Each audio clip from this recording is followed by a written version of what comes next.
First guy that I'm talking about is offensive guard Javion Cohen from Miami. So Nice. Cohen is 6'4", 324. I couldn't find an accurate age on him, but I was looking at his years. His freshman year was 2020. That was the COVID year. So he's probably a little older, like a lot of the current prospects are anymore, just because of that COVID year. So he's probably 22, maybe going on to 23 years old. Started college at Alabama, transferred to Miami after earning second team All-SEC in 2022 when he was at Alabama. So not bad at all. He played left guard all of college, but I've been reading scouts think that he could also fill in at tackle if needed. This dude played a lot of snaps in college, 1,395 pass block snaps. And you know how many sacks he allowed in his whole career? 1. Just 1. So right now he's being projected in the 3rd round. He's definitely in play for the Browns. He's at a spot where they could get him for sure. Scouting reports cite he has great footwork, lateral agility, ability to mirror his defenders. They say he's an explosive puller, has a high football IQ. I've seen that in multiple places about him. His athleticism is a big thing. It makes him operate best in space. He's very good at pulling to the second level, working through double teams, and he does very well at sealing off defensive tackles on outside zone plays. So here's one thing that really did stand out to me. Scouts said in pass protection, his football IQ is on full display. When he's facing loaded boxes, they say he's constantly keeping his eyes moving to identify and pick up free rushers. So he sounds like a great young guy that the Browns could bring in at that guard position, because we know that Joel Bitonio, I think this is the last year of his current contract. He's 33 years old. We don't really know too much about the future of Joel. He is getting older, could be looking to retire at some point here in the next couple years. And Wyatt Teller is also they're both on large contracts.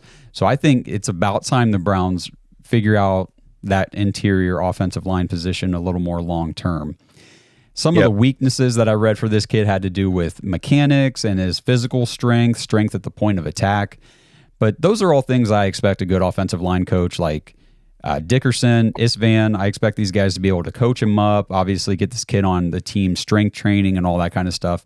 But the intangibles all seem to be there. I didn't see anything about him lacking effort or attitude issues being any sort of concern with him.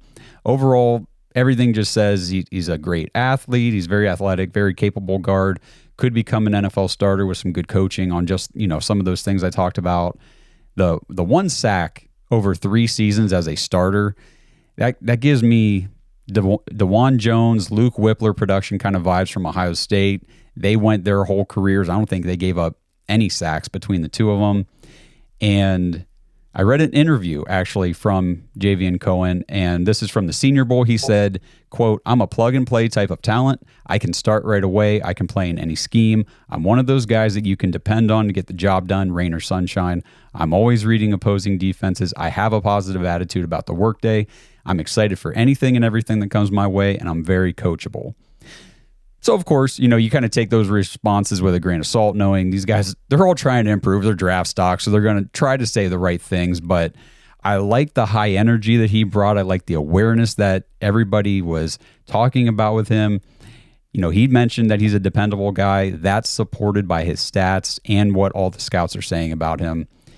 And when if you look at his NFL draft profile rankings, production score was 10th overall among guards in this class. Athleticism score was 8th overall. And I just think Javion Cohen would be a great addition to the Cleveland Browns offensive line of the future.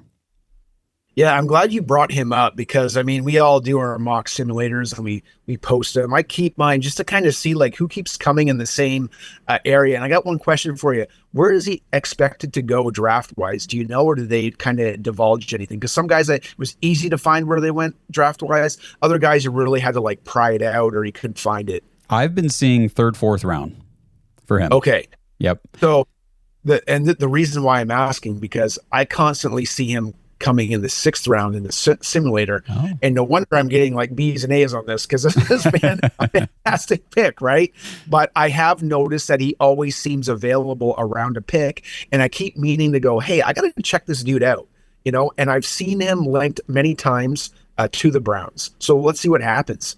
Yeah. And I know maybe you're watching this, listening to this episode saying, well, if he's a 4th round pick, can he really be that great? Well, Wyatt Teller, I believe, was a 5th-round pick, correct? Yeah. So yeah, you can find very good starting players all throughout the draft, and I do trust Andrew Berry to find that sort of talent because that's what he's shown over the years. Now, is every pick a home run, slam dunk hit? Of course not. But every pick, for the most part, contributes to the team in some way, shape, or fashion, whether it's developing into a starter, a solid contributing role player, a good depth piece.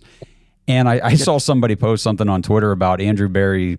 You know, his draft from 2020 isn't very good because only like one or two of the guys is still on the team. And I said, yeah, but they all played out their rookie contracts here.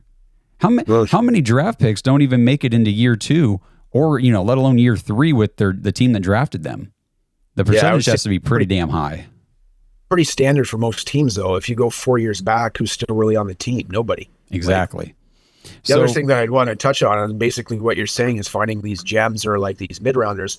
Really, the league, I think what do they say about the league? It's made up of 30% undrafted free agents. You got to turn over every stone, right? Mm-hmm. Yes, you do. And I mean, DeJuan Jones was a later pick last year. So these kind of guys are available. And these are the kind of names you have to be looking at with the Browns, especially because, you know, we're not going to get one of the top tackles or guards or anything in the 1st or 2nd round. I mean, I guess they could take one in the 2nd round, but there's guys all throughout the draft, and it's fun looking through the names, and the Browns made it a point to meet with Javion Cohen.